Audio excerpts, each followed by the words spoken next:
Se está grabando la llamada. Vale.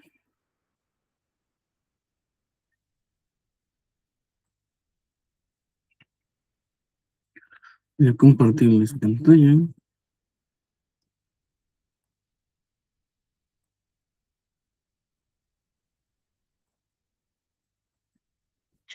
Vale. Entonces, chicos, todos deberían de estar viendo en este momento una presentación que dice así, cambios para aparatos y sistemas. ¿Vale? ¿Todos podemos ver esa imagen? Sí, profe. Sí, profe. Ok, vale. El día anterior, o en la clase anterior, nos habíamos quedado aquí, ¿vale? En prácticamente lo que venía siendo uno de los orígenes de la preeclampsia por el mal remodelado vascular. Hasta aquí, ¿tenemos alguna duda o alguna pregunta? De mi parte, no. No, a ver los demás, ¿qué me pueden decir? No, profe, todo bien. ¿No? Ok, vale. Entonces, si yo les pregunto en el examen cuál es uno de los orígenes de la preeclampsia, pues una de las probables respuestas es un mal remodelado vascular o remoldeado vascular. ¿Vale? Vamos a ver ahora esto. Me interesa que sepamos cuáles son los cambios fisiológicos por aparatos y sistemas. Vamos a ver principalmente el cardiovascular, respiratorio, renal, digestivo y el tejido sanguíneo. ¿Vale? Va a haber cambios súper fundamentales aquí. Vamos a comenzar principalmente por el sistema circulatorio, ¿vale?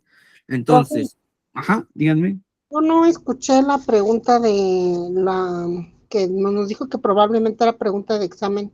Ah, la que estaba aquí. ¿Cuál era uno de los orígenes de la preeclampsia? Pues un mal remodelado vascular, ¿vale?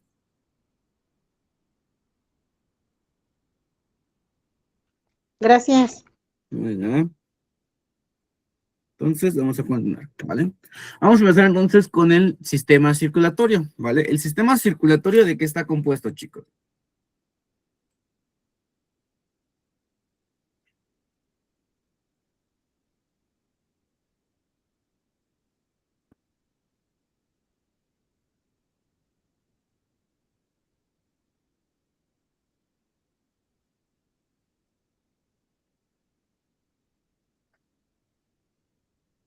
Vamos, chicos, hablen. De arterias, venas. De venas, arterias, básicamente vasos sanguíneos, corazón. Corazón, pulmones. Vasos No, sistema sanguíneos. circulatorio únicamente es corazón, pulmones es propio del sistema respiratorio. Vale, ahora, ¿se acuerdan cuál era la hormona que se encargaba de causar una relajación a través del músculo liso?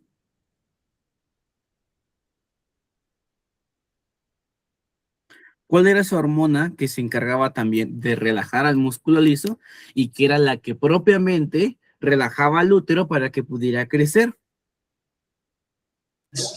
¿La oxitocina? No, esa contrae el músculo Ah, liso. es el contrario. Sí, sí, sí. Ya. Relajar, aquí en este caso relajar el músculo liso. ¿Cuál era? La adenosina. La adenosina. La adenosina, ¿no?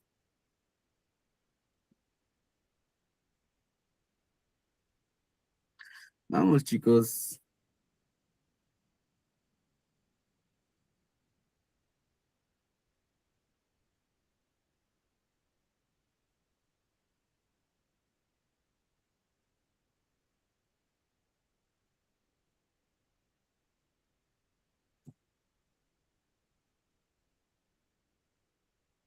¿Ninguno?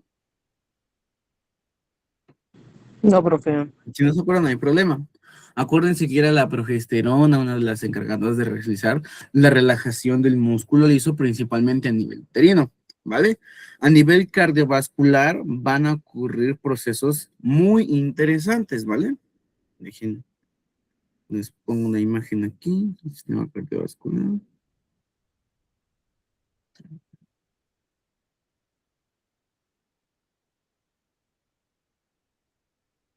Ok, pues saco una imagen.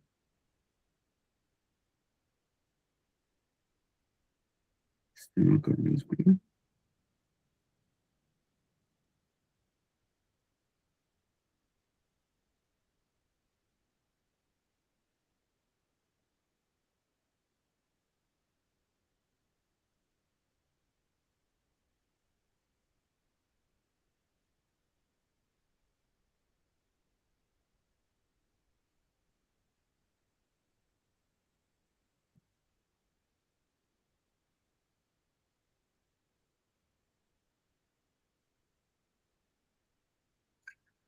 Permítanme tantito, descargar la imagen.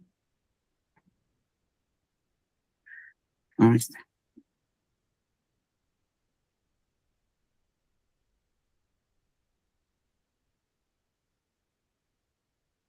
Son el grupo 2.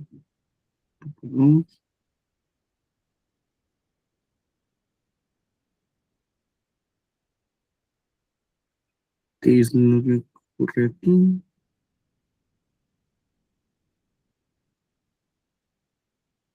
Vale, vamos a ocupar esta imagen que es muy sencilla, pero tiene todos los componentes básicos para explicar. ¿Qué es lo que ocurre a nivel cardiovascular? Vale, tú bien sabes que aquí quien divide la cavidad torácica de la cavidad abdominal es un músculo, el principal músculo de la respiración, que es el diafragma. ¿Sí? Como ustedes saben, el diafragma no es recto, es más bien una especie de cúpula, ¿vale? El diafragma. Voy a ponerlo aquí.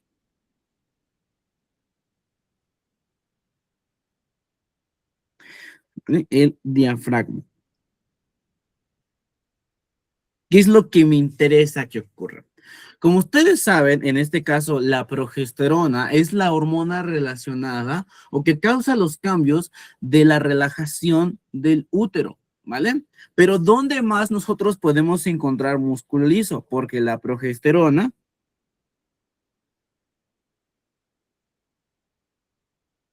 no únicamente va a relajar al útero, sino que más bien relaja a todo el músculo liso en general. ¿Dónde encontramos más músculo liso? ¿En qué otras partes del cuerpo encontramos músculo liso? En los intestinos. ¿Dónde? En los intestinos. En los intestinos.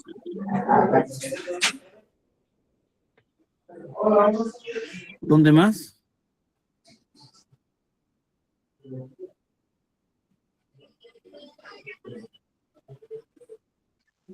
En los vasos sanguíneos. En los vasos sanguíneos.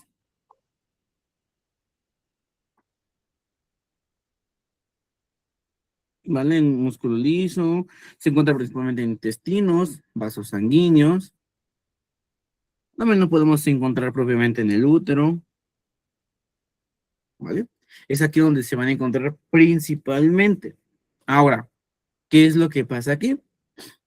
Si la progesterona es la que causa una relajación del músculo liso, ¿qué creen que le haga a tus vasos sanguíneos? ¿Qué creen que le haga la progesterona a los vasos sanguíneos? Voy a poner de rosa. ¿Qué creen que le haga a los vasos sanguíneos? Pues se dilatan, profe. Van a dilatarlo. ¿Y qué es lo que pasa si provocan una vasodilatación?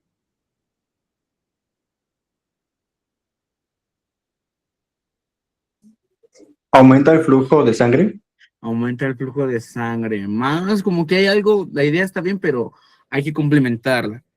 Si tú disminuyes propiamente la contracción, provocas una vasodilatación, Una hemorragia uterina. todavía no. Vas a vasodilatar. Métame tantito.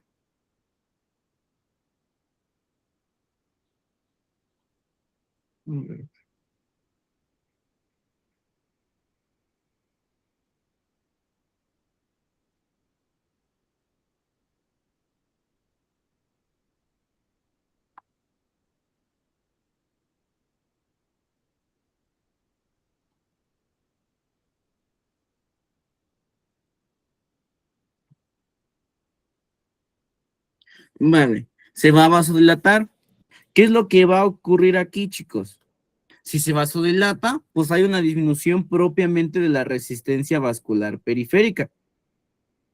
Y a nivel de un signo vital, ¿qué se va a ver interrumpido? ¿Qué va a ocurrir con la paciente? Si la progesterona relaja el útero, también relaja el músculo liso que se encuentra en los vasos sanguíneos. Disminuye el retorno venoso o la resistencia vascular periférica, o sea, la manera en la que se distribuye la sangre a través de todo el cuerpo. Entonces, ¿cuál es el signo vital? que se va a ver alterado.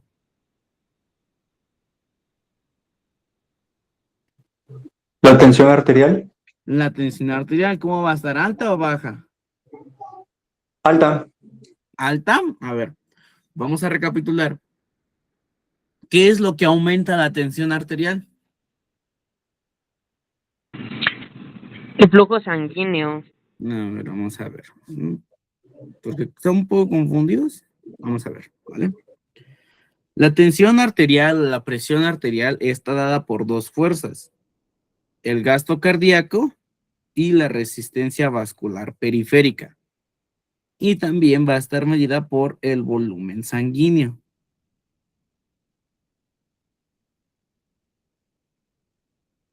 Vale. El gasto cardíaco ya dijimos que es ahora sí que todo lo que inyecta el corazón en un minuto, ¿vale? Toda la sangre inyectada por el corazón en un minuto. Entonces, gasto cardíaco nos habla principalmente del corazón. Resistencia vascular periférica nos habla principalmente de los vasos sanguíneos.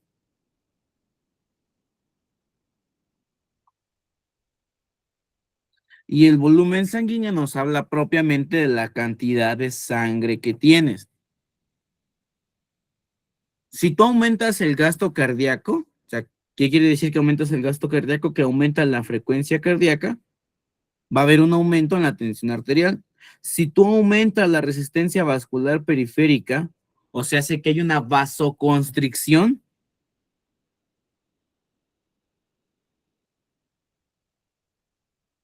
hay un aumento en la tensión arterial. Si aumenta la cantidad de sangre,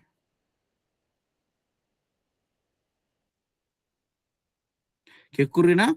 Pues un aumento en la tensión arterial. Entonces, si la progesterona relaja el músculo liso y a nivel de tus vasos tienes músculo liso, vas a generar una vasodilatación que genera una disminución en la resistencia vascular periférica. Entonces, ¿cómo se va a encontrar la tensión arterial? ¿Alta o baja? Baja. Pues se va a encontrar baja, va a haber una disminución en la tensión arterial. Eso es de primera instancia. ¿Qué es lo que va a hacer el hermoso cuerpo para de esta manera compensarlo? ¿Qué órgano se va a intentar compensar esta diferenciación? Los riñones. Ujú. Uno de ellos es los riñones, pero antes de los riñoncitos, ¿quién va a medir este control de la tensión arterial? Los riñones serían básicamente el segundo lugar. Las glándulas suprarrenales, Igualmente se van a encontrar en el segundo lugar. Todo lo relacionado a riñoncitos se va a encontrar en segundo lugar.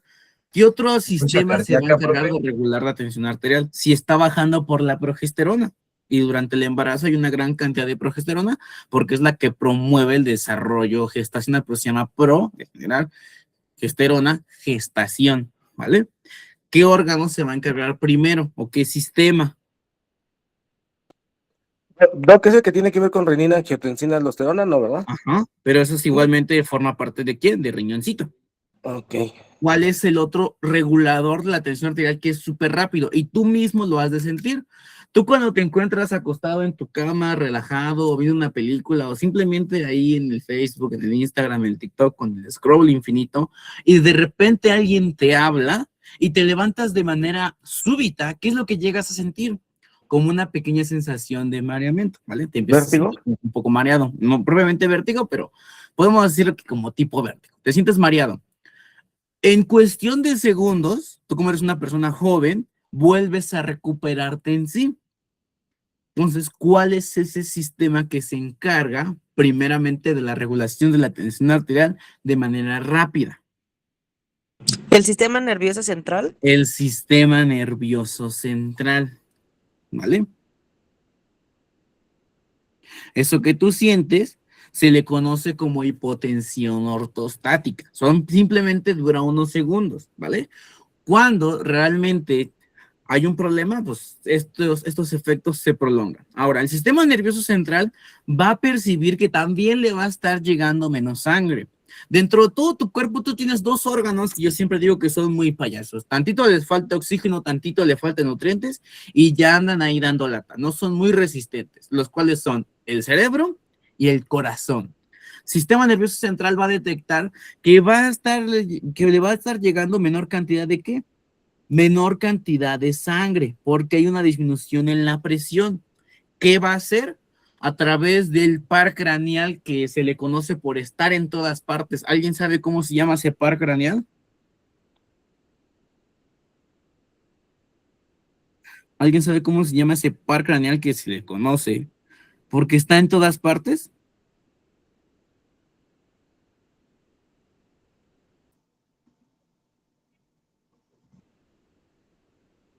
Que está en la cabeza, llega hasta el corazón, llega hasta los pulmones, llega hasta el diafragma, llega hasta los intestinos.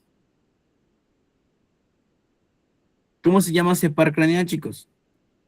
¿El nervio qué? Empieza con V. ¿Vestíbulo coclear? No. No, ese es para los oíditos, o sea, para la audición Vago. y el equilibrio. El nervio vago, o también lo pueden encontrar como cardioneumogástrico, o simplemente neumogástrico. Vale, tú aquí dentro de tus vasos sanguíneos vas a tener unas bifurcaciones bien interesantes, que es el seno y el cuerpo carotídeo. ¿Vale? Ese cuerpo y seno carotídeo van a detectar una disminución en la presión y de inmediato van a mandar una señal al sistema nervioso central. ¿Para qué? Para que a través de todos los nervios vagos y el sistema nervioso simpático estimulen ¿a quién? A corazoncito. ¿Y qué creen que le van a decir a corazoncito? Oye, me está llegando menor cantidad de sangre. ¿Qué tiene que hacer el corazón para compensarlo? ¿Qué tiene que hacer? Bombear más sangre. Tiene que bombear más sangre. Entonces, ¿qué signo vital va a estar compensando la disminución en la tensión arterial? La frecuencia cardíaca. ¿Va a aumentar o va a bajar? Aumentar. Va a aumentar, ¿vale? Va a haber un aumento en la frecuencia cardíaca, ¿vale? Es así como a veces una paciente embarazada va a estar con tendencia a la taquicardia. ¿Por qué? Porque directamente la hormona que se encarga del desarrollo gestacional llamado progesterona, por eso se llama pro, acuérdate que es un sinónimo que le decimos a las cosas que son profesionales, por así decirlo, de generación, gesterona, gestación, o sea, la hormona principal de la gestación, causa una vasodilatación porque relaja el músculo liso. ¿Dónde tienes músculo liso? Pues a nivel de los vasos sanguíneos. Disminuye la resistencia vascular periférica, hay una vasodilatación, le llega menor cantidad de sangre al corazón y al sistema nervioso central. Sistema nervioso central no se va a dejar y va a través de señales a través del cuerpo y el seno carotídeo y el nervio vago a estimular ¿a quién? A corazoncito, para de esta manera pues aumentar la frecuencia cardíaca y empezar a suplir esa deficiencia, ¿vale? Esto es lo que ocurre con las pacientitas embarazadas. Ahora, ¿qué otra cosa ocurre a nivel cardiovascular con estas pacientes?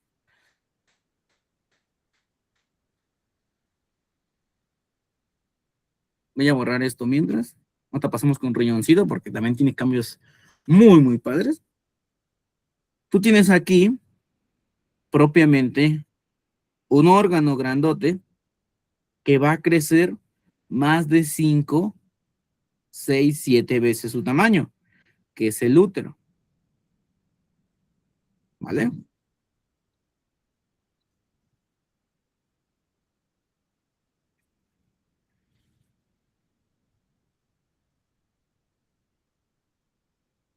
Que es el útero. Con mucha imaginación vamos a suponer que este es un útero.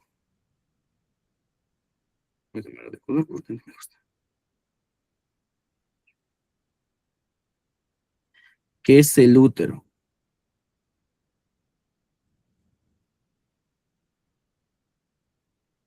Ahora, este útero va a crecer tanto que va a empezar a levantar ¿a quién? ¿A quién va a empezar a molestar, chicos? A Al los diafragma. órganos, a los Al diafragma pulmones. y a los intestinos. Ahorita vamos a los intestinos, ahorita estamos hablando únicamente de corazoncito, pero los intestinos también se ven aplastados, no se ven desplazados. ¿Saben qué es lo que tenemos que hacer nosotros cuando nos pasan un electrocardiograma? ¿Cuáles son las 3 principales cosas que nosotros tenemos que checar cuando la máquina nos imprime nuestro hermoso papel? Los ventrículos, la alineación de los ventrículos, se me olvidó La su alineación nombre. de los ventrículos. Ok, ¿cómo te das cuenta de eso? Por los picos que tienen, se me olvidó su nombre, ahorita se los digo, profe. Los picos que tienen, a ver, vale. Cuando tú tomas un electrocardiograma, no es nos adelanto.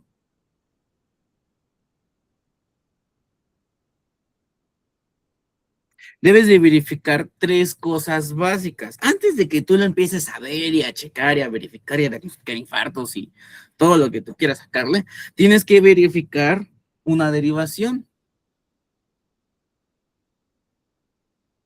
que es la que está completamente, ¿qué? Al revés. ¿Alguien sabe cómo se llama esa derivación que está al revés? O sea, que todo tiene al revés, que es la AB, ¿qué?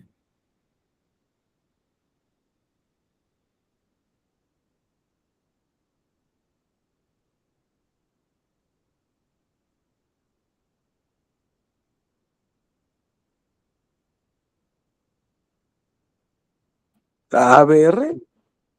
La ABR, ¿vale? De hecho, aquí tengo una imagen. Según yo sí la copié cuando doy el curso de electro. Para que la vean. Pero está aquí, está aquí, está aquí. Bueno, no más se alcanza a ver una. ¿Vale? Número 1, tú tienes que verificar que ABR esté al revés. ¿Vale? Vamos a hacerlo con esto. Lo primero que tienes tú que hacer cuando tienes un electrocardiograma en tus manitas es verificar que ABR esté al revés. ¿Por qué?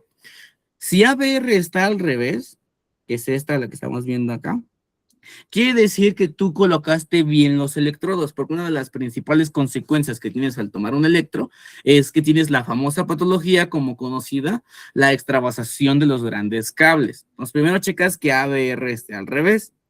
Después vas a tomar como segundo lugar, vas a tomar la frecuencia cardíaca, ya sea por el método de la regla de los 300 a través de los cuadritos.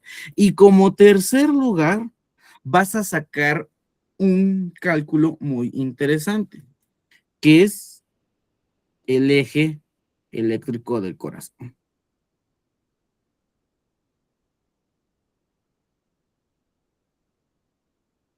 Son las 3 cosas básicas que tú tienes que hacer cuando tengas un electrocardiograma en tus manitas. Verificar que ABR está al revés, quiere decir que tomas una buena técnica al colocar los electrodos en este paciente. Número 2, sacar la frecuencia cardíaca. Y número 3, verificar el eje eléctrico del corazón o el eje cardíaco. ¿Por qué? En una mujer embarazada, ¿qué creen que pase? Si el útero va a crecer mucho a tal grado de que va a estar molestando al diafragma, lo va a subir, ¿qué creen que ocurra con este corazón? Si tiene un eje eléctrico, que el eje eléctrico normal de un corazón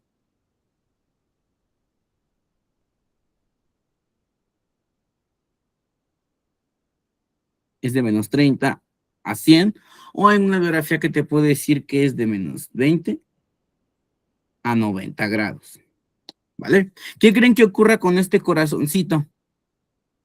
Si el útero lo va a estar subiendo, ¿qué creen que le ocurra a este corazón? ¿Va a qué?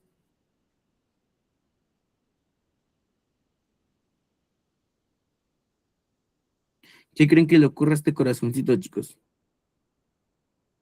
Va a trabajar más rápido. Aparte de que va a trabajar más rápido, que ahorita vamos a ver cómo podemos meterle el pie básicamente al corazoncito. Pero ¿qué va a hacer si se va a empezar a elevar el diafragma? Va a empezar a moverse ¿cuál? El eje eléctrico del corazón, ¿hacia dónde? Pues hacia el lado izquierdo, ¿vale? En pacientes embarazadas, el eje cardíaco o el eje eléctrico del corazón se va a desviar a la izquierda, ¿vale? Porque vean, cuando tu diafragma estaba acá abajo, el ápex del corazón, que es básicamente esta puntita, tocaba al diafragma, ¿vale? O sea, la punta significa ápex, ¿vale? Pero como en este caso el útero está tan grande que está presionando al diafragma y lo está subiendo, pues ¿qué es lo que va a hacer el corazón? pues propiamente también se va a mover. Pasa de estar así y va a empezar a desviarse hacia la izquierda.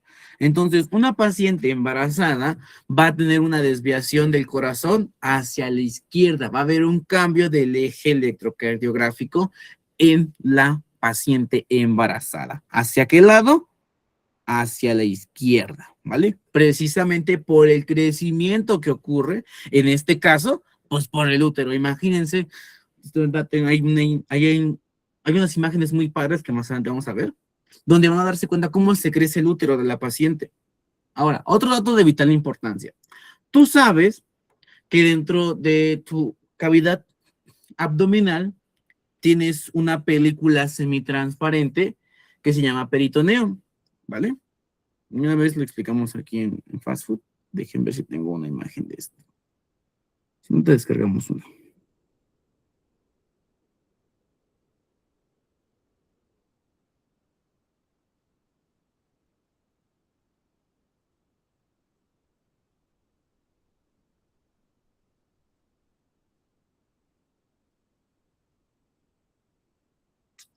No tengo imagen, pero bueno, vamos a explicarla con esta. Voy a ponerla más abajo.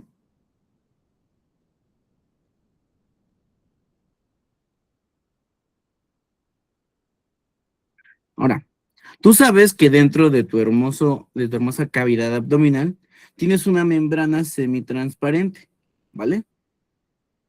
Que se llama peritoneo. Esa capa extra es como una película transparente que dijimos que se llama peritoneo, que por dentro corre algo que se llama líquido peritoneal, ¿vale? Vale. ¿Qué es lo que ocurre aquí?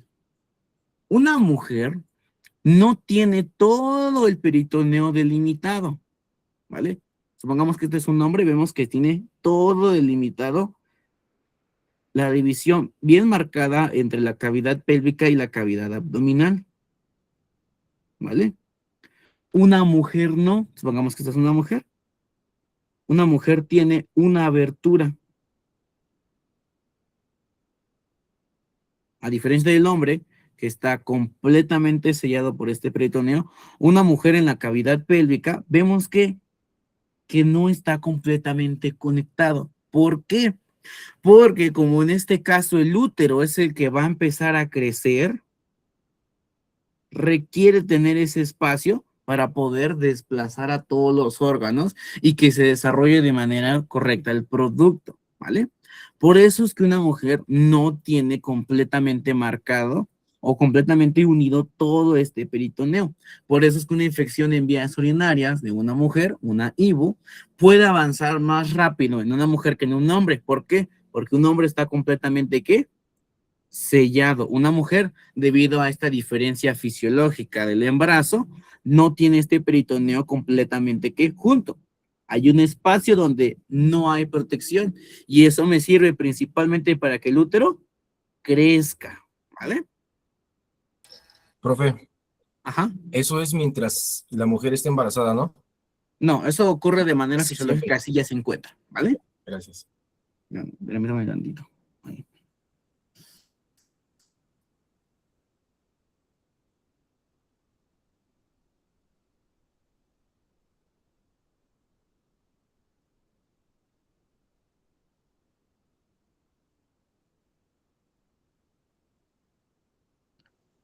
¿Profe, puede poner la diapositiva anterior? Sí, permítame, es que es un paciente, pero rato me toca verlo, entonces, ¿en cuál dices? ¿Esta o en la del abdomen? Gracias. Ok, vale. Entonces, vean que esto es lo que ocurre directamente con una paciente embarazada a nivel cardiovascular. Hay disminución de la tensión arterial, principalmente ¿por qué? Porque la progesterona relaja el músculo liso. Tus vasos sanguíneos, arterias y venas se componen de músculo liso, por tanto, va a haber una vasodilatación. Le va a estar llegando menor cantidad de ¿quién? De sangre a corazón y a sistema nervioso central. Sistema nervioso central va a mandar, en este caso, al nervio vago, y a los nervios simpáticos a que estimulen al corazón para que lata más rápido. Por eso la paciente va a tener un aumento en la frecuencia cardíaca. Como este útero va a crecer muchísimo, va a empezar a empujar al diafragma torácico hacia arriba. Y poco a poco va a mover el eje cardíaco del corazón hacia el lado izquierdo. ¿Van a cuenta que estaba aquí así? Y después se va a desplazar. Porque créanme que cuando tenemos una paciente gestante de ya acercándose prácticamente a término, unas 34, 35, 36 semanas, déjenme decirles que a las pacientes incluso les cuesta trabajo respirar, ¿vale? Precisamente porque el útero está ocupando esta gran cantidad de espacio dentro de la cavidad abdominal. Hasta aquí, ¿vamos bien, chicos? Sí, profe. Ok. Vale. Entonces, esto es por parte del sistema cardiovascular.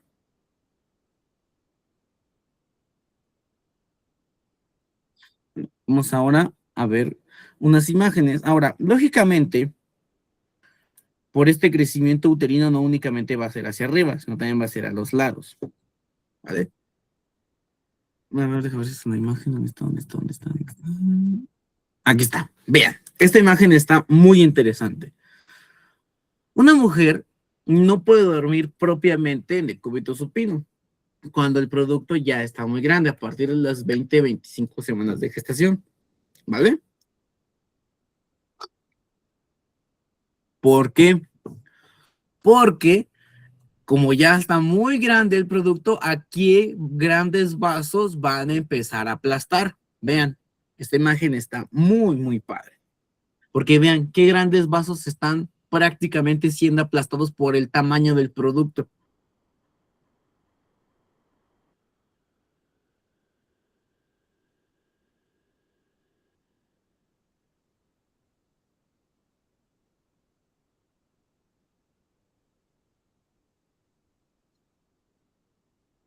En serio, chicos, ustedes casi no participan mucho. No sé, tampoco nada más les daban clases así y ustedes se quedaban callados y ya, o no había reciprocidad con su docente.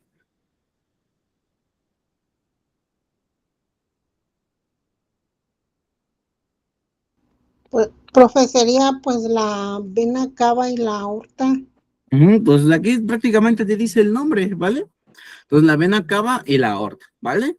Van a ser los principales vasos que se van a estar aplastando precisamente por el producto. ¿Qué es lo que tiene que hacer la paciente después de semanas de gestación? Pues dormir en esa parte lateral izquierda, ¿vale? Profe, Cuando hacemos RCP en las pacientes embarazadas, también tenemos que desplazar el útero hacia la izquierda. ¿Precisamente para qué? Para aliviar la compresión de estos grandes vasos, ¿vale? Por eso es que la paciente también tiene problemas con la distribución sanguínea.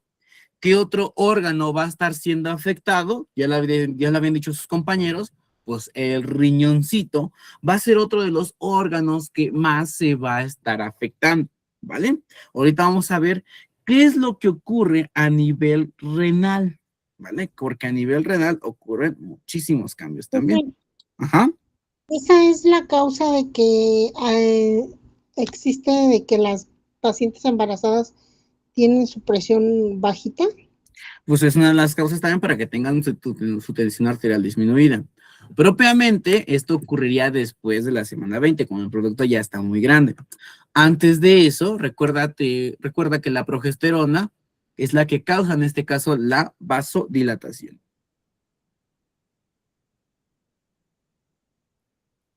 Vale, vamos a meternos a otra diapositiva.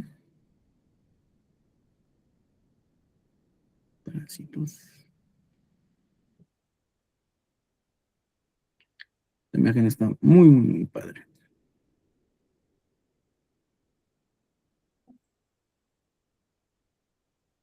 Vale, aquí podemos ver propiamente el sistema urinario, ¿vale?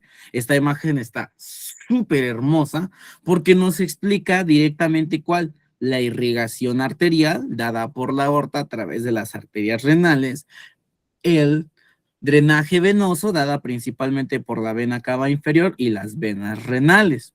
Podemos ver aquí tanto a riñoncito izquierdo y a riñón derecho.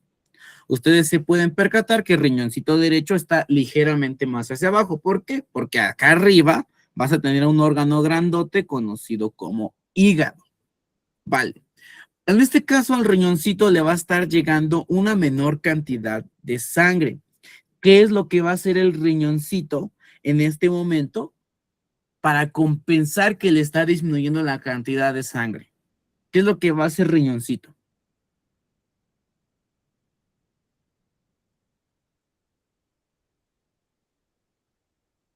Perdón, prof, ¿lo puede repetir? Es que se me cortó. Ok. ¿Qué es lo que va a hacer el riñón? Ya nos dimos cuenta en la otra imagen que prácticamente vena cava inferior y aorta abdominal, pues van a estar ligeramente oprimidos con la mami. ¿Qué es lo que va a hacer riñoncito para aumentar, en este caso, ahora sí que su flujo sanguíneo?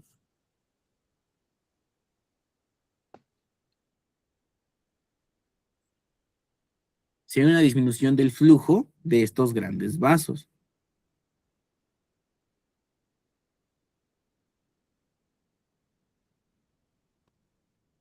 ¿Aumentarlo por medio de las suprarrenales? Antes de llegar a los suprarrenales, ¿qué es lo que hace el riñoncito? Bueno, ¿ustedes vieron el morfoficio o sistema urinario o sistema renal? No sé con qué nombre la habrán visto ustedes.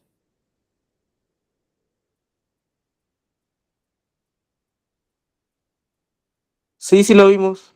Ok, entonces dígame, ¿cuál es la unidad funcional y estructural del riñón? Nefrona. La nefrona. ¿Cuántas nefronas tenemos por riñón aproximadamente?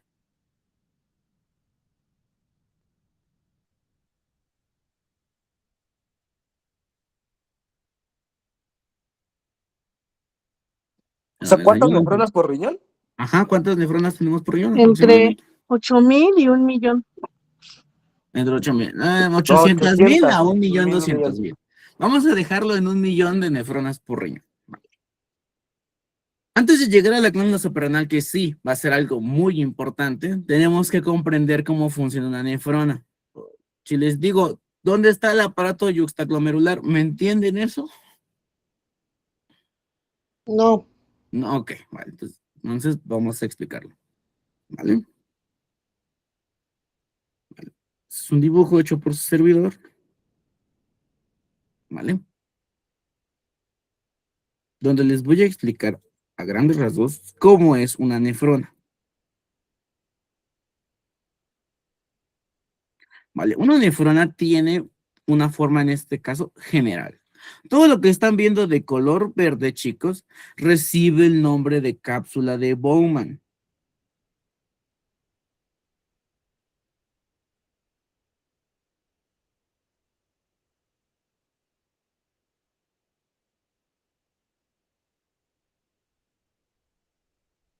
¿Vale? Todo lo que está de color verde.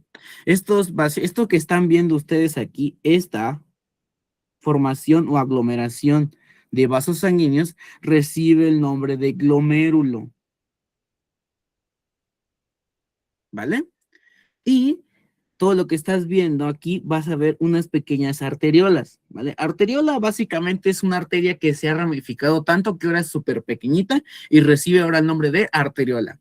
Vas a tener una arteriola aferente, o sea que va a entrar, ha de accesar, arteriola aferente. Y vas a tener una arteriola eferente, o sea que va a salir de exit, como en inglés. Muy bien. Lo que estás viendo en este caso de color azulito es propiamente el túbulo contorneado proximal. Vale, muy bien. Lo que estás viendo de color rojito es el asa de Henle. Lo que estás viendo propiamente aquí, como de color moradito, color lila, es el túbulo contorneado distal. Y lo que estás viendo aquí propiamente de color café es el túbulo colector y conducto colector. Túbulo colector. Vale. Tienes alrededor de 1,000,000 de nefronas por riñón. Si tuviéramos que dibujar una nefrona a escala, tenemos que ver la anatomía básica del riñón. Voy a tratar de dibujarlos aquí con este, ¿vale? Tienes algo que se le conoce como médulas, ¿vale? Hagan de cuenta que es como si yo agarrara una naranja y le quitara los gajitos. Esta médula también recibe el nombre de pirámides, ¿vale? Aquí, a una escala muy pequeñita, vas a tener a tus nefronas. ¿Vale? Vas a tener a tus nefronas. La irrigación del riñón es básicamente, viene directamente de la aorta. De hecho, aquí tengo una imagen que nos va a ayudar precisamente a eso. Vale, voy a hacerlo más grande, porque si no les voy a decir, aumenta la tasa de filtración glomerular y pues, si no entienden cómo se aumenta la filtración normal, si les digo cómo se afecta a lo anormal, pues vamos a estar perdidos. Vale, vean. Diagrama hecho por su servidor. Podemos ver, aquí tenemos al corazón, aorta, torácica, atraviesa el diafragma, aorta abdominal, arterias renales. Las arterias renales nacen principalmente de la aorta aproximadamente a nivel de L1 o L2, o sea, la vértebra lumbar 1 y la vértebra lumbar 2. Vemos que se va ramificando y vean qué de hermosa es la irrigación del riñoncito, ¿vale? Después de eso se va a llamar arteria intralobulillar, ¿vale? Y poco a poco arteria segmentaria se va haciendo pequeñita hasta que se convierte en la arteriola aferente, que va de afuera hacia adentro y entra a esta parte que se le conoce como glomérulo, ¿vale? Si te das cuenta, la nefrona está completamente llena de vasitos sanguíneos.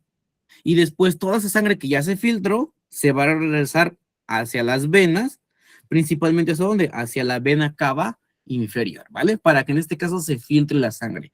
Lo que hace el riñoncito es filtrar la sangre. Bien, vamos a empezar entonces.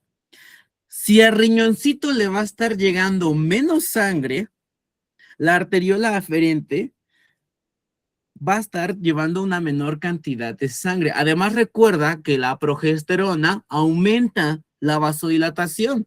Por lo tanto, también a nivel de estas arteriolitas va a haber una vasodilatación. Le va a estar llegando una menor cantidad de sangre a lo que viene siendo al riñoncito, ¿vale? Todas esas 2 millones de nefronas van a tener una disminución en la llegada de sangre. Dice a su compañero, utilizan la glándula suprarrenal. Sí la van a utilizar, pero no ahorita. Dentro de esta nefrona, créanme que el cuerpo humano es tan hermoso. Si te das cuenta aquí, entre estas 3 estructuras que son las arteriolas aferentes y eferentes, ¿vale? El túbulo contorneado distal, va a haber este cúmulo de células. Este cúmulo de células son especializadas y se van a encargar de detectar los cambios de presión. ¿Qué nombre reciben estas células? Pues son el aparato yuxtaglomerular.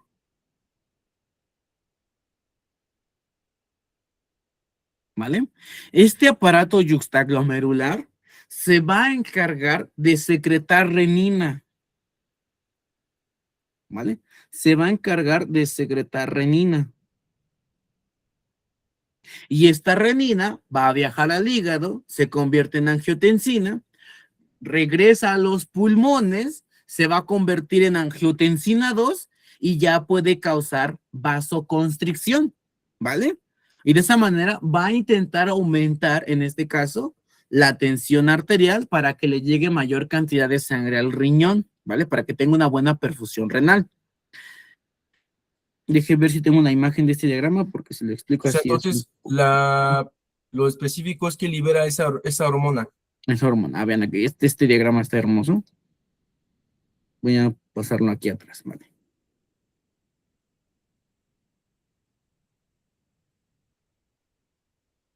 A ver, vean. ¿Qué es lo que ocurre primero? Bueno, ya dijimos, en este caso baja la perfusión renal, el aparato yuxtaglomerular, que ya dijimos dónde se encuentra, o sea, son chiquititas, pero se encuentran así por cada nefrona. Tú tienes 2 billones de nefronas, entonces ya te imaginarán la cantidad de renina que van a producir, ¿vale? Esta renina, a través del torrente sanguíneo, viaja al hígado y por medio del angiotensinógeno se va a convertir en angiotensina 1. Esta angiotensina 1 va a viajar por el torrente sanguíneo y ahora donde me interesa que llegue, pues a nivel pulmonar. El pulmón, gracias a la enzima convertidora de angiotensina, lo va a convertir en angiotensina 2. La angiotensina 2 por sí misma ya es un potente vasoconstrictor. A nivel sanguíneo, vasoconstricción. A nivel de la glándula suprarrenal, va a hacer que se produzca aldosterona y vas a retener sodio y agua. A nivel de la hipófisis, va a estimular la secreción de hormona antidiurética o también conocida como vasopresina, ¿vale? Y esto va a hacer que se reabsorba agua, sodio, cloro y se excrete el potasio, con la finalidad de que se aumente la tensión arterial, chicos, ¿vale? Esto es lo que va a hacer don riñón en la mujer embarazada, se va a intentar compensar. Ahora, yo les había dicho que a nivel del embarazo, ¿cuál era el único líquido que podía entrar en la placenta proveniente de la sangre? ¿Vale? ¿Cuál era el líquido que podía entrar, chicos?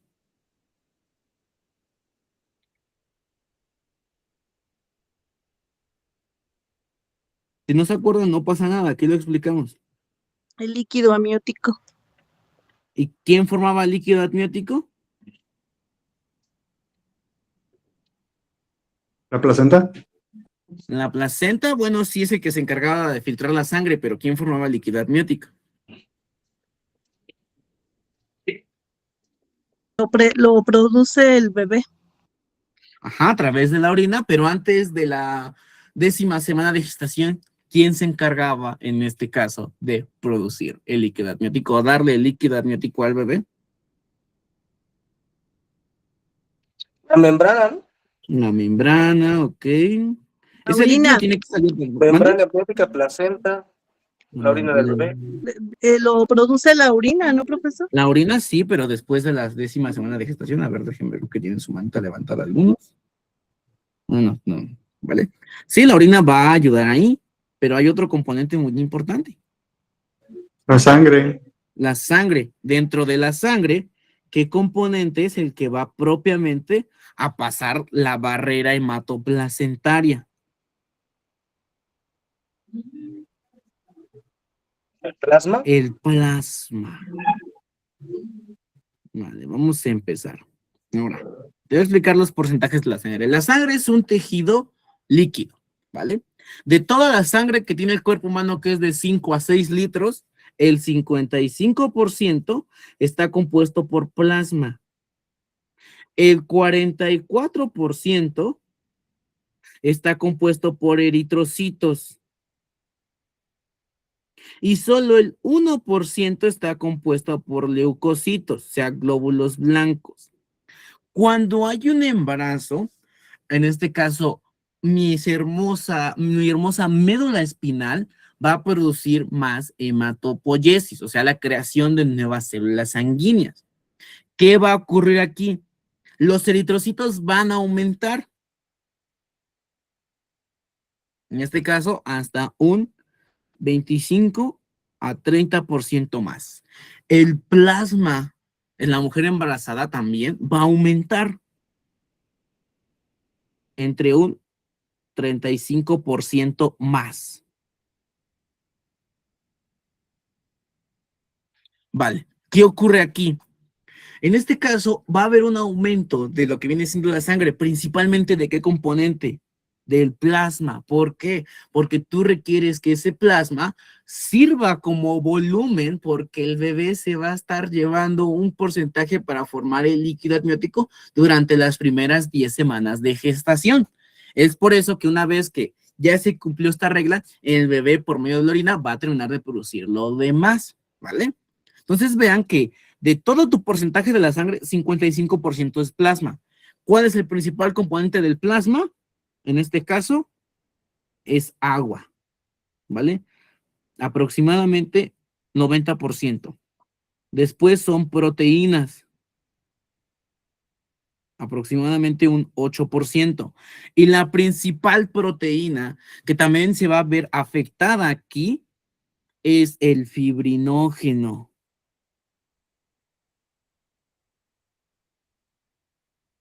El fibrinógeno, como tú bien sabes, se ocupa en la cascada de la coagulación. No es de extrañar que el fibrinógeno esté elevado en una paciente embarazada. ¿Por qué?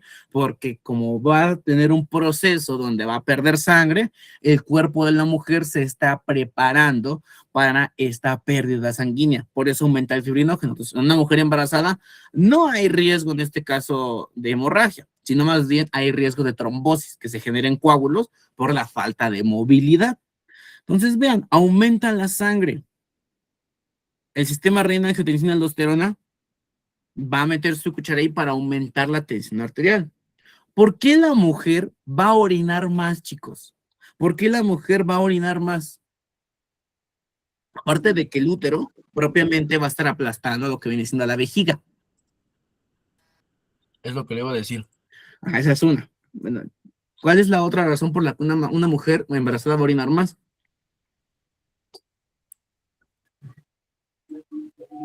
Pero eso por ese aumento de porcentaje del plasma que obviamente se ve Por reflejado eso en el agua. aumenta el porcentaje del plasma. Muy bien. ¿Quién eres? Para ponerte participación. ¿Por qué no? Francisco. Ah, sí, Francisco Daza. ¿Así te apellidas, Daza? Daza, ajá, sí, D-A-Z. No le había escuchado antes. Bien, vale. Entonces déjate a punto. Aquí, Francisco. Vale. Por este aumento que está teniendo el nivel sanguíneo. ¿Quién se encarga de realizar la filtración? Pues las nefronas. ¿Vale? Las nefronas van a ser las encargadas de formar la orina. ¿Qué significa si hay un aumento de sangre? Quiere decir que hay un aumento de la tasa de filtración glomerular. ¿Vale? Un aumento de la tasa de filtración glomerular. Voy a tratar de explicarlo lo más sencillo que se pueda. Dentro de tus nefronas tienes esta capsulita, ¿vale? Que se llama cápsula de Bowman. Hagan de cuenta que el glomérulo, chicos, es como si fuera un colador. El glomérulo se encarga de filtrar la sangre, como si fuera un colador, ¿vale? Que únicamente va a permitir el paso de sustancias pequeñas, ¿vale? No van a pasar ni proteínas, ni algunos péptidos, ¿vale? ¿Por qué? Porque son muy grandes y directamente no pueden pasar así a muy grandes rasgos, ¿vale? Entonces, el glomérulo funciona como si fuera un colador, ¿vale? Por donde no pasan partículas grandes, principalmente las proteínas. Voy a tratar de explicar lo mejor que se pueda. A ver, vamos a ver.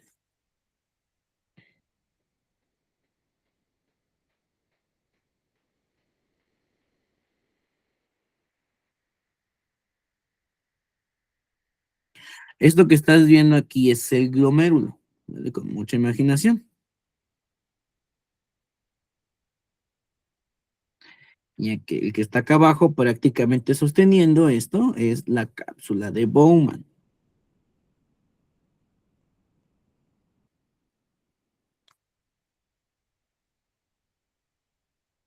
Aquí propiamente va a estar corriendo sangre, ¿vale? Creo que eso nos queda claro a todos, ¿vale?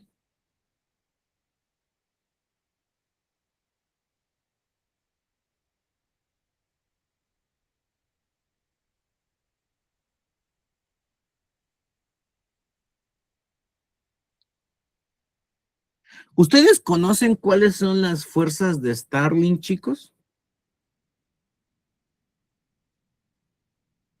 No, profe. No, ok, vale. Vamos a tratar de explicar primero eso.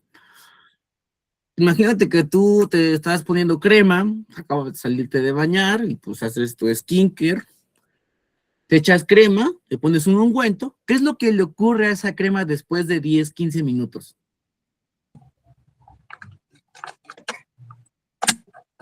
Se absorbe, Se absorbe, ¿vale? 10, 15 minutos, ya no está esa crema, ya se absorbió. ¿Qué significa eso? Que tú eres permeable por fuera. Y así como eres permeable por fuera, también eres permeable por dentro. Constantemente tú tienes líquidos en tu cuerpo, tanto líquidos que van a intentar entrar como líquidos que van a intentar salir, ¿vale? Pero tú tienes una protección, ¿vale? Dentro del glomérulo, que también es un vaso sanguíneo donde va a haber filtración, en este caso, a ver, ¿cómo se explica? Vale, vamos a explicarlo, ¿vale? Tú eres permeable por fuera, ¿vale? Tienes aquí tú un vasito sanguíneo,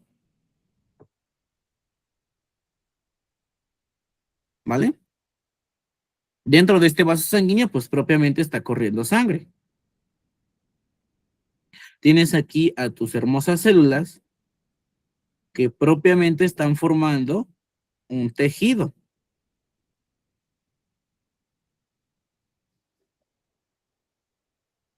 ¿Vale? Estas son las células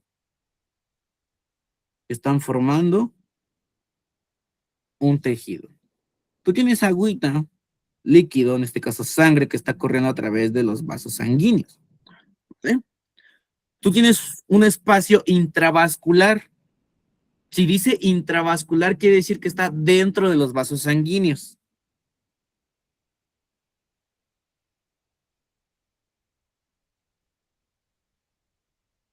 Si yo digo espacio intracelular, ¿qué quiere decir? Intracelular. ¿Qué quiere decir intracelular?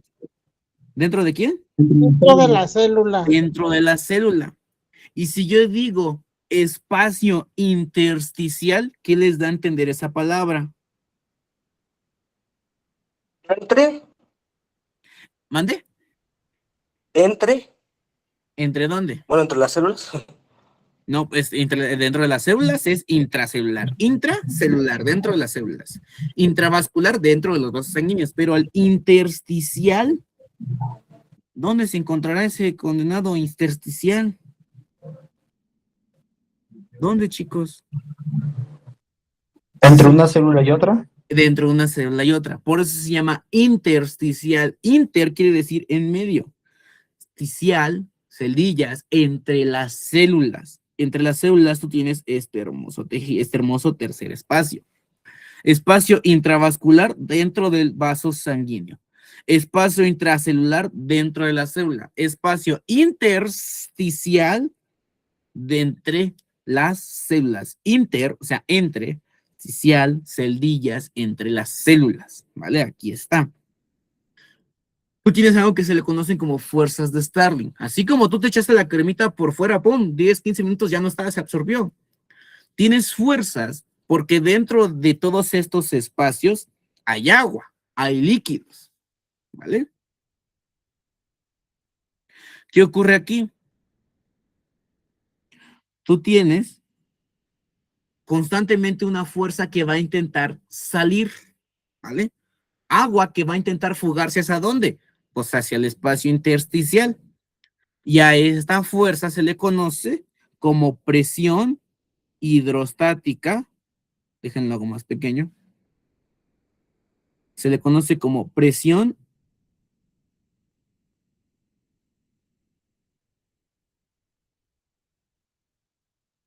hidrostática capilar, que es, por así decirlo, el que se está intentando fugar, ¿vale? El líquido que va a intentar salir del vaso sanguíneo.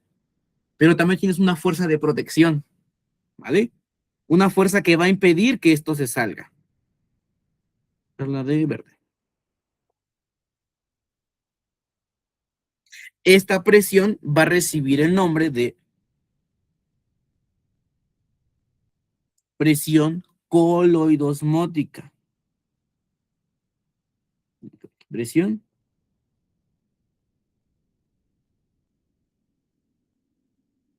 que va a intentar capilar, que es el que evita que se fugue, ¿vale?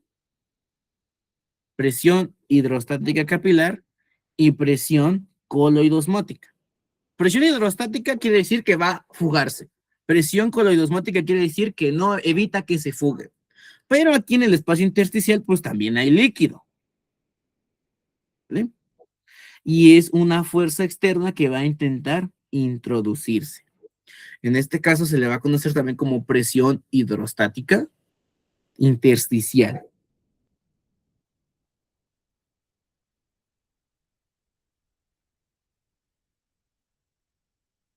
¿Vale? O sea que va a intentar ¿qué? meterse y también van a ver otra fuerza que va a intentar evitar que entre. Entonces, prácticamente tú eres un recipiente con agua dentro de otro recipiente con agua más grande. Entonces, vean que tú aquí adentro tienes constantemente fuerzas que van a intentar tanto fugarse como entrar. Pero adivinen qué, chicos, siempre va a haber fugas. Como todo sistema de drenaje, si a lo mejor tú te has metido al hospital y ahí donde están arreglando está el sistema de drenaje, vas a darte cuenta que siempre va a haber goteras. Ah, pues en el cuerpo pasa exactamente lo mismo. Siempre va a haber fuga, ¿vale? Siempre se va a estar fugando líquido, en este caso hacia el espacio intersticial, ¿vale? Pero tú ahí tienes un hermoso vaso linfático. El vaso linfático, como su nombre lo dice, se va a encargar de ¿qué? De agarrar este exceso de líquidos y retornarlo otra vez hacia el vaso sanguíneo. Y de esta manera, tú tienes un ciclo, ¿vale? Esas son las fuerzas de Starling. Cuando hay un exceso de líquido, ¿qué es lo que ocurre con la paciente embarazada? Se va a fugar más agua al espacio intersticial y es el que no se va a dar abasto tu vaso linfático para retornar la sangre. ¿Qué es lo que la paciente va a referir cuando ya tenga más de 20 semanas de gestación, cuando ya el bebé está muy grande, cuando el producto ya pesa? ¿Qué es lo que llegan a referir las pacientes embarazadas, chicos? Son en las piernas. Edema. Edema en las piernas. ¿Por qué en las piernas? Por lógica, chicos, por gravedad la sangre desciende, ¿vale? Y en este momento, como tienes mayor cantidad de plasma, mayor cantidad de líquidos, pues se va a fugar más, ¿vale? Y vean, vas a romper este equilibrio que ocurre en las fuerzas de Starling. Se va a fugar más líquido al espacio intersticial. Tu pobre vaso linfático no se va a dar abasto de retornarlo.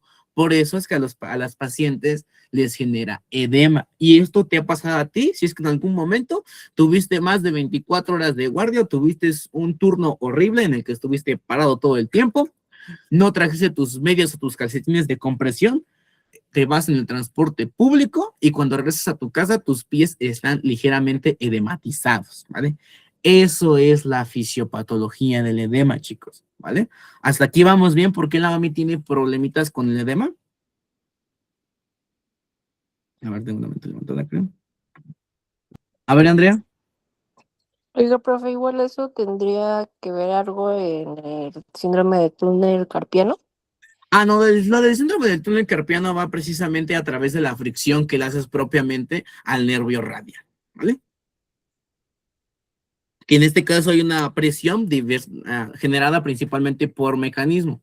Anteriormente se le miraba muchísimo en las pacientes que usaban máquinas de escribir, actualmente pues es la famosa computadora, ¿vale? Pero eso ahí ocurre por una presión mecánica que tú le ejerces al realizar el movimiento, ¿vale? Ah, ok, o sea, no es como por los líquidos que presionen nervios o algo así. Ajá, pero en este caso el principal mecanismo de lesión es por la fuerza mecánica que le ejerces al nervio.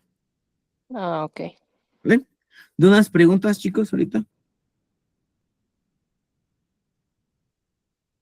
¿Ya entendemos ahora por qué la pacientita tiene edema? Sí, profe. Ok. Sí. Vamos a ver ahora en el riñoncito. ¿Vale? Pregunta para ustedes un poquito más clínica. ¿Es bueno que un paciente tenga proteínas en la orina? ¿Es fisiológicamente sano No, que una paciente tenga proteinuria, no es bueno. proteínas en la orina? No, ¿verdad? ¿Por qué? Significa una falla Porque renal. hay una falla renal, vale, muy bien, vamos a explicarlo, ¿vale? Vamos a suponer que esta cosita de color verde es una proteína, ¿vale? Una proteína es grande, es compleja, además tiene una carga negativa, ¿vale? Cuando llega al glomérulo, no va a poder pasar, ¿por qué? Directamente es muy grande. Dijimos que el glomérulo es como si fuera un colador.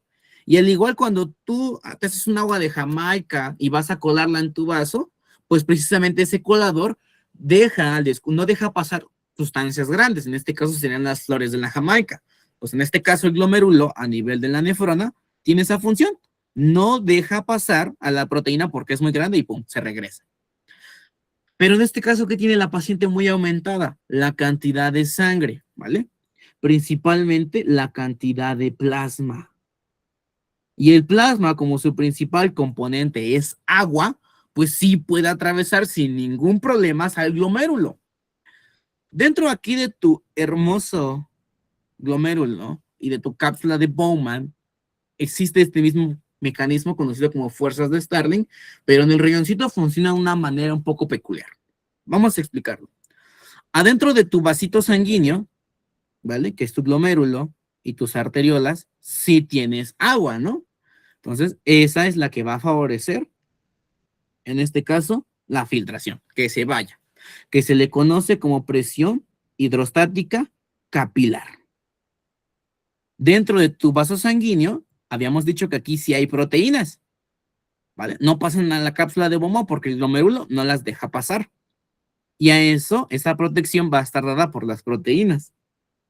Y se le va a conocer como presión coloidosmótica.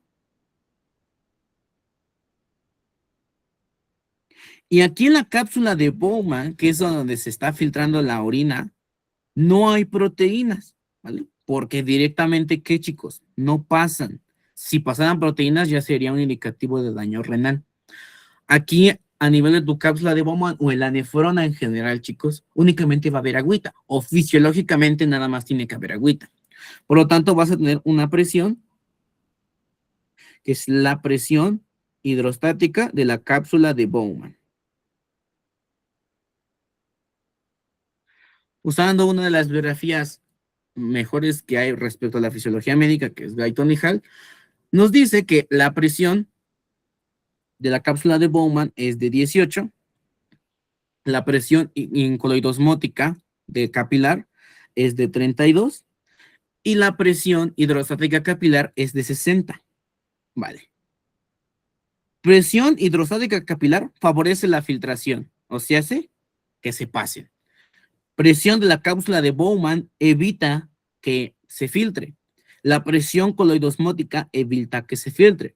Si tú haces esta resta, me sale una diferencia de ¿cuánto, chicos? Sumen 60 menos 32 menos 18. ¿Cuánto le sale? 60 menos 32 menos 18.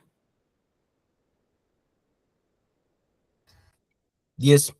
10. ¿Vale? Esto es la tasa de filtración glomerular neta, 10 milímetros de mercurio, lo que significa que ¿qué? Que siempre va a haber fugas, siempre se va a estar filtrando. Pero, en este caso, la paciente embarazada tiene que mayor cantidad de plasma y por ende mayor cantidad de agua. ¿Quién va a estar aumentado? La presión hidrostática capilar, que es la que favorece la filtración. Las pacientes llegan a tener un aumento de la presión hidrostática capilar hasta 80. ¿Vale? Por lo tanto, ¿qué va a pasar? Pues van a favorecer más la filtración y por eso una paciente embarazada va a producir más orina, ¿vale? Porque hay un aumento de las presiones, ¿vale? No solamente una paciente embarazada va a orinar más, porque sí, la placenta va a estar ocupando espacio, perdón, el útero va a estar ocupando espacio, sino que también a nivel renal se va a estar produciendo más orina.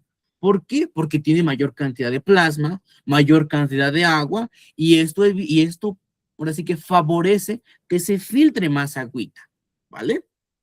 Hasta aquí vamos bien. ¿Cómo es que realmente el riñoncito trabaja para, en este caso, hace el máximo esfuerzo para filtrar ese exceso de líquido que a final de cuentas tiene la paciente? Sí. ¿Vale? También ahora ya sabes por qué la paciente tiene edema en sus piernitas, ¿vale? Precisamente por este aumento de plasma, que por gravedad la sangre desciende y de esta manera, ¿qué ocurre? Pues se fuga. Tu sistema linfático no se da abasto de regresarla y pues causa edema. La paciente lo va a referir como que se le hinchan las piernas o los pies. Es completamente fisiológico. ¿Qué tenemos que usar? Pues medias de compresión o calcetines de compresión. Vale. Bien, entonces vean qué hermoso es el riñoncito. ¿Vale? Tienes 2 millones de nefronas. A lo largo de la vida, pues te vas gastando esos 2 millones pues en alcohol, en bebidas azucaradas, energetizantes, refresco, etc. Vale. Entonces aquí ya vimos los cambios que ocurren en la sangre y los cambios que ocurren a nivel urinario.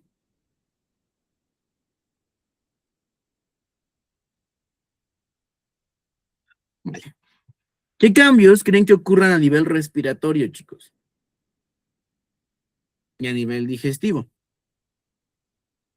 ¿Cuál quieren ver primero? ¿Respiratorio o digestivo? Les doy ahora sí que chance de que escojan. Respiratorio. Sí, el respiratorio. Respiratorio. Muy bien. Siguiendo el mismo principio que vimos en sistema cardiovascular, que ¿qué es lo que le pasaba al corazón? Que se desviaba ligeramente ¿hacia dónde? Hacia la izquierda. ¿Qué crees que le haga este útero gigante a los pulmones? Los comprime también. Los va a empezar a comprimir. ¿Y qué va a causar con la paciente? Un sofocamiento. Un sofocamiento, en este caso que tenga una hiperventilación. Entonces vamos a explicarlo. ¿Vale? Déjenme tomar una captura de esto porque no tengo diagrama de Canestro. Permítame un tantito.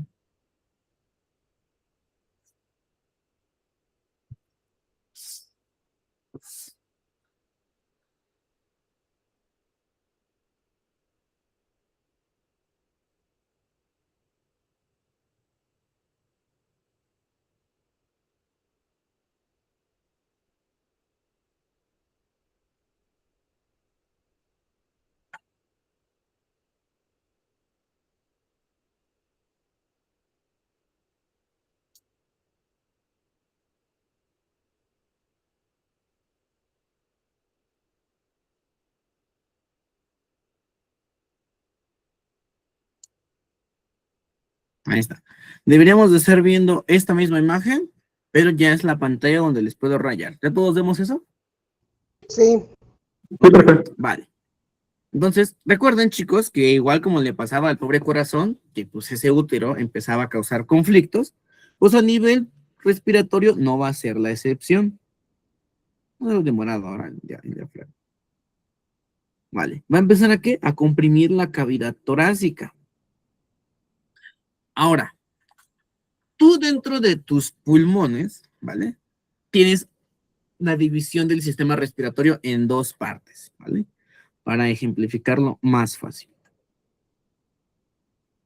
Tú tienes propiamente a nivel respiratorio un aparato respiratorio o un sistema respiratorio de conducción, que como su nombre lo dice, únicamente va a conducir, ¿vale? Así como si fuera propiamente una red de tuberías. Tienes una división anatómica que es únicamente para conducir aire. Se le conoce como sistema respiratorio de conducción. Después de esas hermosas ramificaciones que tiene tu árbol bronquial, te vas a después a dividir en bronquios, y después en bronquiolos, y después los saquitos alveolares. Los saquitos alveolares, imagínense los chicos como si fueran un racimo de uvas. Cada uva equivaldría a un globito, o se hace a un alveolo.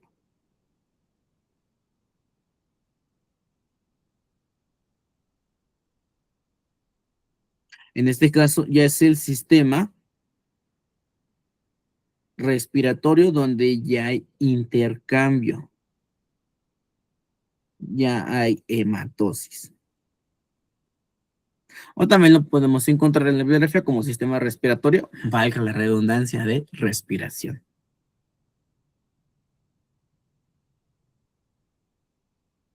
Dado principalmente por los alveolitos. Si en este caso tu hermoso sistema respiratorio y tus pulmoncitos también están siendo comprimidos por el diafragma y por el útero que está creciendo, ¿qué creen que pase? Los pulmones en general, sin meternos en tanto problema de la fisiología pulmonar, tienen una capacidad máxima aproximadamente de 6 litros, dependiendo obviamente el tamaño y complexión de la paciente, ¿vale? Ahora, imagínate que tu hermoso cuerpecito está siendo aplastado. ¿Crees que se va a poder llenar a su capacidad máxima estos pulmones? No. No, ¿verdad? Va a haber una disminución en el volumen. ¿Cuál volumen principalmente? Tenemos el hermoso volumen tidal o volumen corriente. ¿Qué es el volumen corriente, doctor? Bueno, ahorita lo explico. El volumen tidal o el volumen corriente es el aire que va a entrar, en este caso, en una inspiración y una expiración de manera fisiológica. ¿Qué quiere decir? Sin forzar, o sea, sin meter más aire y sin sacar más aire. Eso es el volumen corriente. La cantidad de aire que va a entrar o que va a salir cuando inspiras y expiras de manera fisiológica. Es aproximadamente de 500 mililitros, ¿vale? Hay una fórmula que se utiliza el peso teórico ideal y se multiplica por de 6 a 8, dependiendo de las características del paciente, ¿vale? Pero aquí, de manera genérica, vamos a decir que es de 500. Volumen corriente, volumen tidal es el aire que entra y sale en una inspiración, normal, o sea, sin forzarla. ¿Vale? En este caso, como va a estar comprimida tu caja torácica, tus pulmones no se van a poder expandir. Va a haber una disminución de este volumen corriente, ¿vale?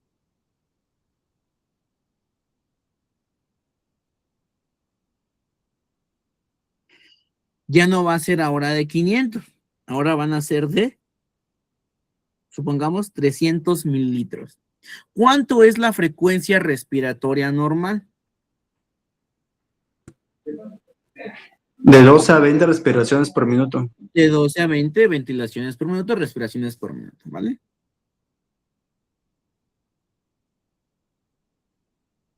Le llamamos respiración, pero en sí el término correcto sería ventilación, pero eso ya por un tema de practicidad, así se dejó. Vale. Si tú cuando tenías un volumen corriente normal de 500 mililitros tenías esta frecuencia respiratoria, ahora imagínate que te aplastan la cavidad torácica y ahora únicamente puedes meter esto. ¿Qué es lo que va a hacer el paciente para compensar esa disminución de volumen corriente? Aumentar su frecuencia respiratoria. Aumentar la frecuencia respiratoria. ¿Vale?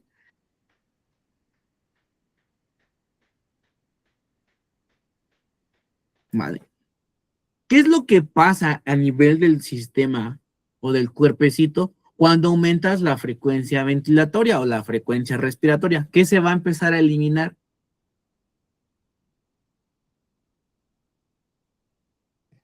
Dióxido de carbono.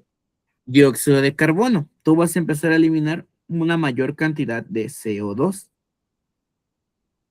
El CO2 es un componente muy importante, ¿vale? Porque también es el que da, en este caso, el estímulo para la ventilación. Si tú empiezas a eliminar una gran cantidad de CO2, a nivel del pH tú lo vas a resentir. Bueno, en este caso la mujer embarazada, en dado caso de que se complique. Acuérdate que el pH, ¿cuánto es el pH normal, chicos? De la sangre normal. ¿De cuánto es el potencial de hidrogeniones del cuerpecito, de la sangre? Para decir, nos encontramos bien. Es 7. ¿7 punto qué? 4, profe. Sí, 7.4, vamos a dejarlo en una media de 7.35 a 7.45.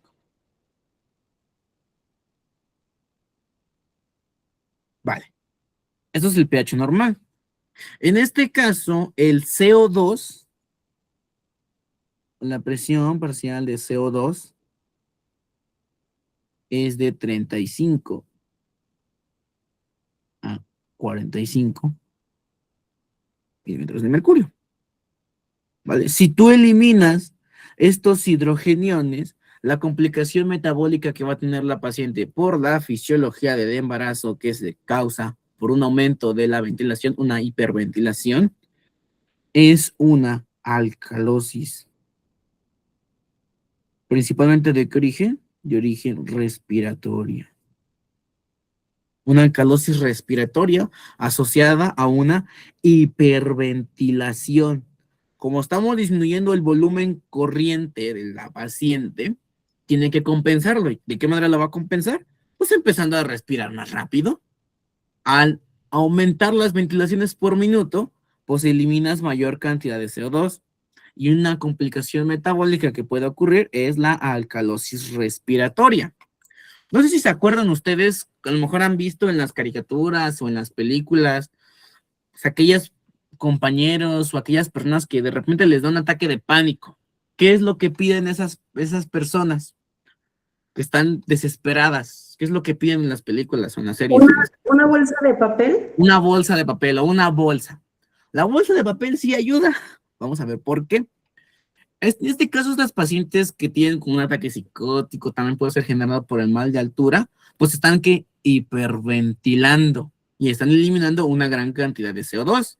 Y eso va a hacer que se produzca alcalosis respiratoria. Tú al poner una hermosa bolsa de papel, ¿qué estás haciendo?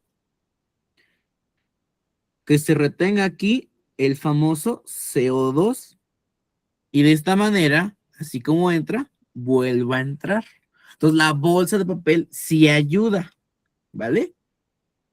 Entra y sale, ¿vale? De esta manera, pues evitamos la alcalosis respiratoria. Entonces, la bolsa de papel sí tiene sustento fisiológico para que funcione, ¿vale? Entonces, vean que el CO2 no es malo.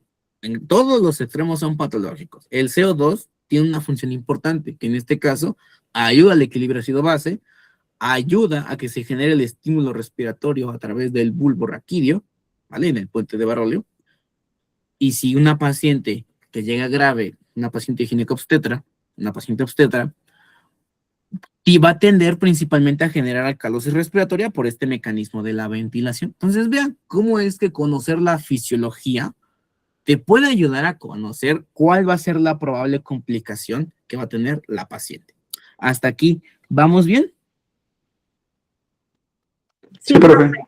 ¿Vale? Entonces, vean que me doy cuenta que como que les cuesta un poquito más de trabajo entender fisiología. Sí necesito que se pongan a estudiar más, porque cuando lleguemos a ver las cajas y entremos a fármaco, ya tenemos que saber la fisiología normal del cuerpo para saber cómo es que lo altera el fármaco y pues estamos en sintonía. Entonces, sí, espero que por favor puedan repasar, estudiar un poquito más, porque sí, cuando veamos fármacos, en este caso de la mujer o la paciente embarazada, en la caja rosa, en la caja roja, pues tenemos que comprender cómo es que funciona el cuerpo para entender qué es lo que hace el fármaco, pues para modificar esas funciones y bajar la tensión arterial, protegerte de las convulsiones, entre otras cosas, ¿vale? No es únicamente pasar por pasar. ¿Por qué podemos dar nifedipino? ¿Por qué damos hidralazina? ¿Por qué damos labetalol?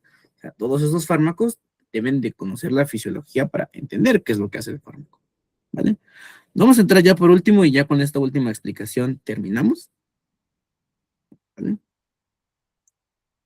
Que es a nivel del aparato digestivo.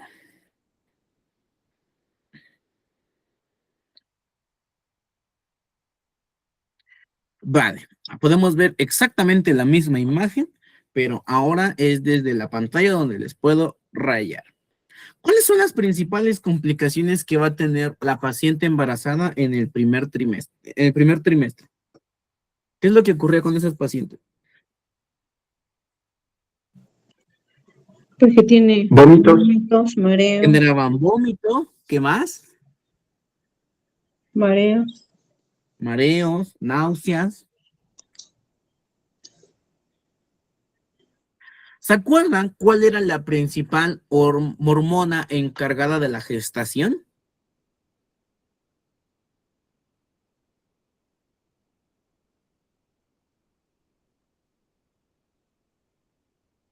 Explicamos cuando vimos cardiovascular. ¿Cuál es la principal hormona encargada de la gestación? ¿Era la qué? La progesterona. La progesterona.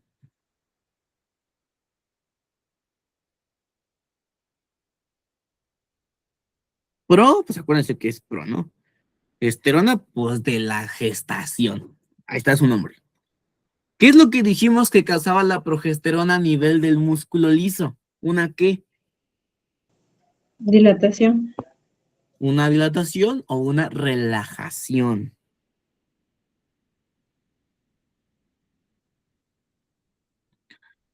¿Dónde tenemos también una gran cantidad de músculo liso? En el intestino. En el intestino.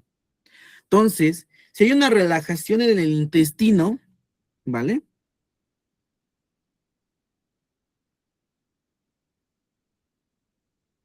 Si hay una relajación intestinal, ¿qué creen que le ocurra a esta pacientita? ¿Diarrea?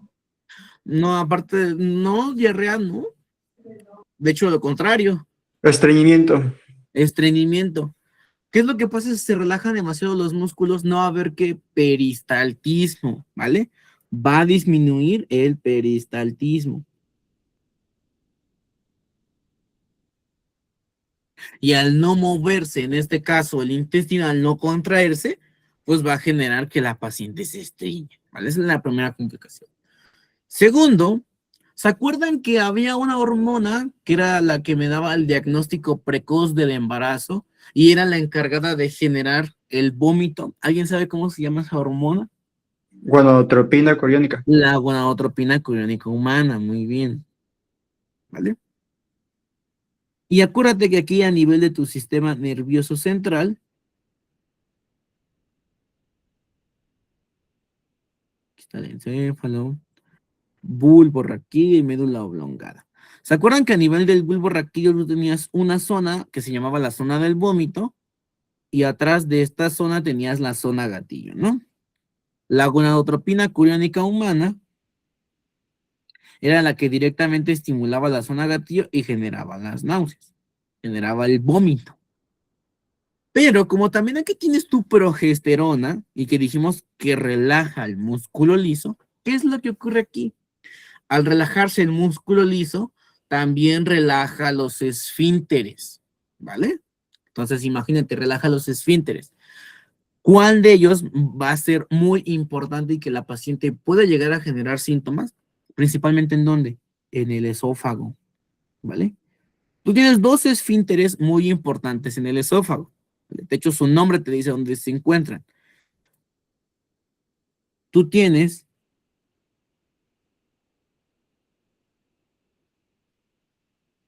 al esfínter esofágico superior. Y si tienes tú un esfínter esofágico superior, pues tienes un inferior. Aquí está. Tienes un esfínter esofágico inferior. ¿Y de qué está hecho el esófago? Pues también de músculo liso. La progesterona va a relajar también a estos esfínteres. ¿Qué tienes aquí en el estómago? Que es muy ácido. Jugo gástrico. Los jugos gástricos, ¿vale? En el estómago tienes los jugos gástricos,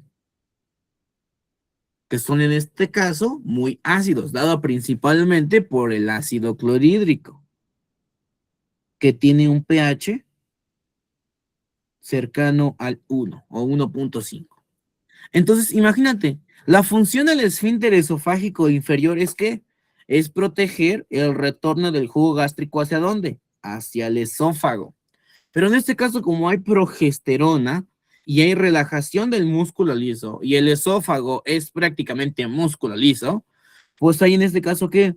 Un relajamiento del esfínter esofágico inferior. ¿Y qué va a pasar con ese jugo gástrico? Se va a retornar. ¿Y qué me va a provocar, chicos? Reflujo gástrico. Reflujo gástrico. La paciente va a referir pirosis. ¿Qué es la pirosis? Es aquella sensación que describen los pacientes como a nivel de todo el esófago les empezará a quemar. Eso es la pirosis, ¿vale? Los pacientes empiezan a referir pirosis. ardor en lo que viene siendo el esófago, generado por los tubos gástricos debido a que el esfínter esofágico inferior ya no está haciendo su trabajo. Pues una mujer embarazada puede llegar a referir pirosis, ¿vale? Esa es una. Además, tú tienes un esfínter esofágico superior. Agrégale la disminución del peristaltismo que tienes, agrégale la sobreestimulación por la gonadotropina coriónica humana hacia la zona del vómito y la zona gatillo, y tienes una combinación perfecta, porque ya hay relajación de los esfínteres, para generar vómito y emesis, ¿vale? Principalmente cuando la gonadotropina coriónica humana se encuentra en su pico máximo, que dijimos que es a partir en el primer trimestre, o las primeras 20 semanas de gestación. Entonces, vean cómo es que a veces los pacientes pueden llegar a referir pirosis, ¿vale? Pero esto es algo de manera fisiológica generada por la progesterona, ¿vale? Hasta aquí, ¿vamos bien, chicos? Sí, profe. ¿Vale? ¿Dudas, preguntas que tengan ahorita de todo lo que acabamos de ver? Todo bien, profe. ¿Vale? Entonces, chicos, sí les pido, ahora sí que les recomiendo que por favor se pongan a repasar un poquito fisiología, ¿vale? Porque cuando lleguemos la otra semana, que es cuando vamos a ver fármacos, pues si no entienden la fisiología normal, a veces comprender fármacos es más complicado. Siempre se lo he dicho y se los he repetido a todos mis alumnos, a todas las generaciones a las que me ha tocado darles fármaco, es que para entender farmacología necesitas entender fisiología. Un fármaco no hace milagros, chicos. Un fármaco únicamente aumenta o disminuye las funciones que ya tienes.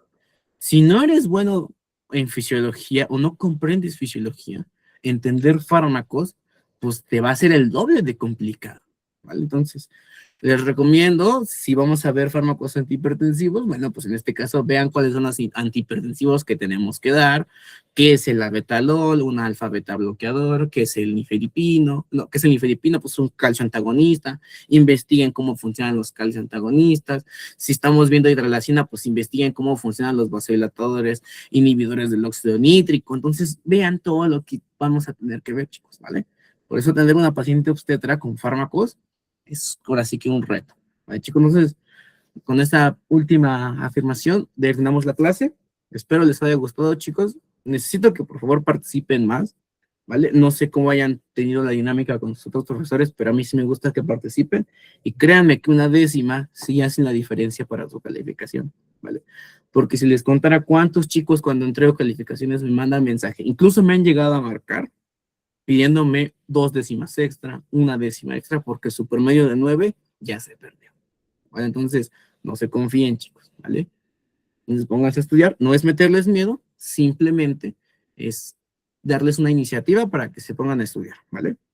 Entonces, si no hay más dudas, ajá, dime. Es que a mí sí me gusta participar, pero, por ejemplo, ahorita apenas me desocupé. Es que yo creo que la mayoría de los compañeros, igual que yo, pues trabajamos y pues sí estamos de oyentes, pero Ok. sí, a mí se me hacen muy interesantes sus clases y yo dentro de los ratitos que puedo sí participo. Ok, vale, entonces, les pido por favor, si están de guardia, avísenme, ¿vale? Yo soy consciente de ello, ¿vale? Pero por favor avísenme, ¿vale? Hay otro, por ejemplo, Francisco, veo que participa mucho, Andrea también, Lidia, creo que también, ajá, Lidia también creo que participa mucho, entonces, ya más o menos ubico sus voces, ¿vale? Entonces, para que Ok. ustedes se pongan a estudiar. Ajá. Es que igual, bueno, por ejemplo, yo tengo mi bebé y hoy estaba dormida y sé que la participación es importante, ¿no? Pero pues no duerme casi mi bebé y yo igual casi no duermo por mi trabajo, entonces pues no puedo hablar apenas ahorita y de hecho sigue dormida.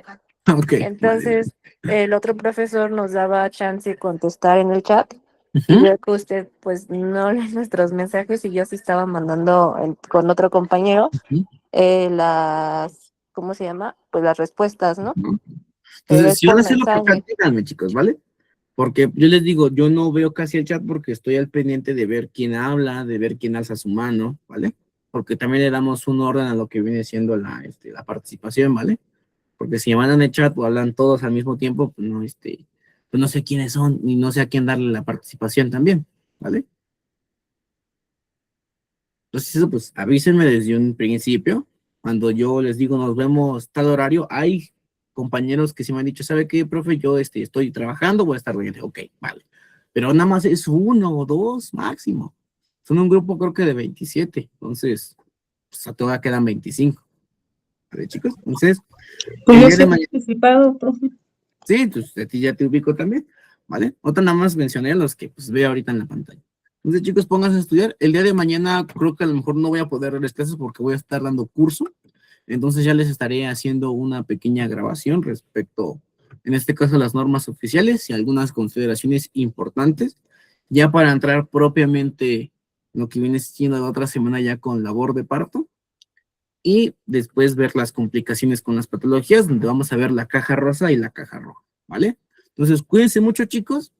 Pónganse a estudiar en verdad, porque para entender fármaco, créanme que pues, a veces se complica la vida, ¿vale? Entonces, si no lo saben, en serio, chicos, con toda confianza, díganme, una que otra persona si me dijo, ¿sabe qué? No lo vimos o no me acuerdo. Es válido decir que no se acuerdan. Para eso estamos aquí, chicos, ¿vale?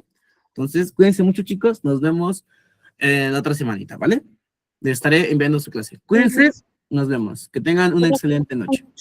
Buenas noches, profe. Gracias. Luego, bye. Igualmente, profe, buenos compañeros. Buenas noches. Luego, compañeritos.